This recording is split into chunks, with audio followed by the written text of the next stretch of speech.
నీ కొంపలో ఉండడానికి. నడురా బయటికి నడు. వాడిని వెళ్ళమనతో కోపంలో ఏదో తొందరపడ్డాడు. కావాలంటే క్షమించమని వాడి బదులు నేను కాళ్ళు పట్టుకుంటాను. ఆ కాళ్ళు కడుపులో ఉన్నప్పుడే తన్నాయి, ఇప్పుడు కూడా తత్తున్నాయి.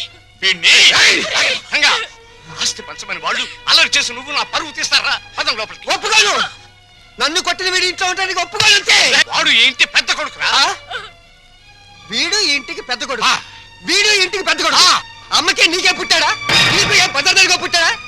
లేకపోతే అమ్మ నీకు తెలియదు.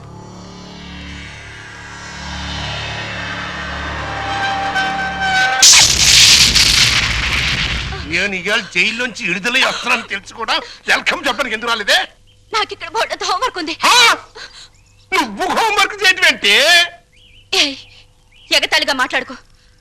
ఆ రఘురామయ్య గారింటికి మన కూతురు కోడలుగా పంపడానికి ఇక్కడ నేను ఎన్ని తంటాలు పడుతున్నానో నీకేం తెలుసు? నా గర్భశత్రు ఇంటికి నా కూతుని కోడలుగా పంపిస్తావా? మన జీవితానికి విలన్ అనుకున్న వాడింటికి నాగుపావుని వదిలావనుకో, ఊహించుకో.